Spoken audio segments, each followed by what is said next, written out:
సినిమాకి వెళ్దాం ఈరోజు. సరే నేను వస్తాను, రెడీగా ఉండండి.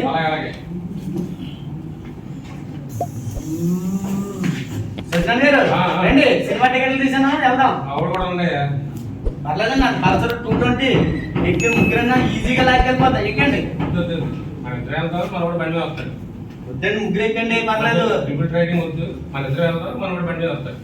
సరే అండి. హెల్మెట్ వలసపాకల దాకా 2 కిలోమీటర్లు కదండి, హెల్మెట్ ఏం అవసరం లేదండి.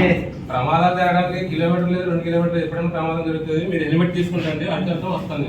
సినిమాలో కథ కదా మీకు అన్ని పోయిపోయిందండి నాకు. సరే హెల్మెట్ పెట్టుకుంటాం.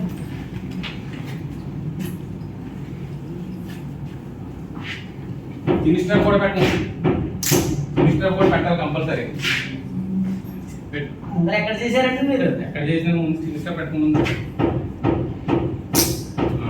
ఎక్కండి. నువ్వు బట్టి వచ్చాము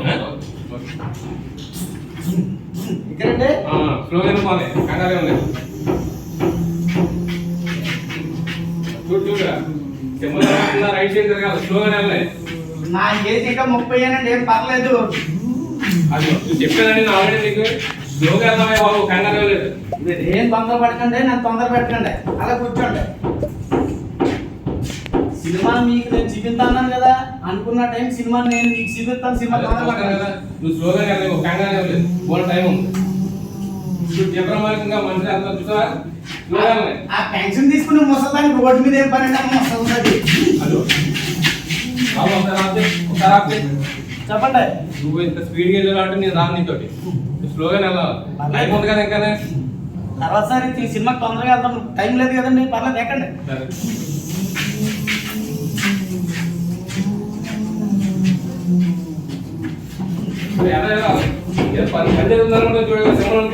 ఏదో బోర్డు పెట్టారండి, అక్కడ మనుషులు ఎవరు లేరు కదండి, పర్లేదు కూర్చోండి.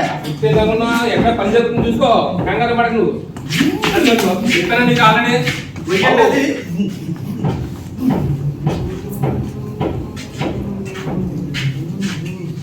డాకు మహారాజ్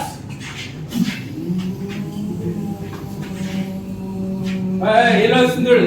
ఇంకా 5 సెకండ్ టైం ఉంటుంది, ఈ లోపల క్రాస్ చేయాలి.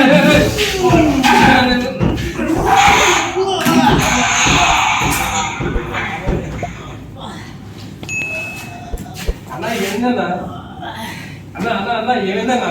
అన్న 3 గంటల సినిమా అని చెప్పి మొత్తం 30 మనసులో కించిలో ఉన్నాడు.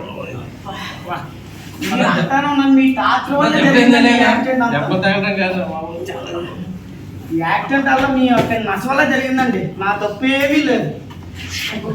ఓవర్ స్పీడ్ చూసావా ఎంత ప్రమాదం దారిస్తుందో. ఓవర్ స్పీడ్ నన్ను నడపనిచ్చారటండి, దారిపుడికి అదిగో గొయ్య ఇదిగో సిగ్నల్ లెఫ్ట్ సైడ్ చూడు, విజయప్రకాశం చూడు, తినేసారని పట్టుకుంది. చూసారు కదండి మా స్కిట్. రోడ్డు మీద వెళ్ళేటప్పుడు మనం జరుగుతున్నటువంటి సిగ్నల్స్ కూడా పాటించాలండి. జేబ్రా క్రాసింగ్ దగ్గర స్కూల్ జోన్స్ కానివ్వండి, ఆసుపత్రులు కానివ్వండి, అక్కడ పాదచారులు రోడ్డు క్రాస్ చేయడానికి ఆ గుర్తులు ఉంటాయండి, అవి కూడా మనం క్రాస్ చేయాలి.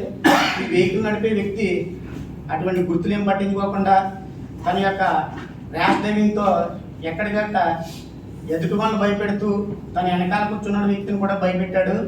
ఆఖరికి మన కంపెనీలో కూడా 99 0 100 4-5 ప్రమాదాలు తప్పించుకున్నారు. కానీ చివరికి ప్రమాదంతోనే వాళ్ళకి ప్రమాదం రూపంలో వాళ్ళకి తెలిసింది. కాబట్టి మనందరం కూడా కర్మాగారంలో ఏ విధంగా అయితే భద్రతా విషయాలు పాటిస్తున్నామో, బైక్ మీద కానీ కారులో కానీ వెళ్ళేటప్పుడు రోడ్ సిగ్నల్స్ మరియు భద్రతా విషయాలు అందరూ పాటించాలని మా స్కిట్ ద్వారా మీ అందరినీ కోరుకుంటున్నాం.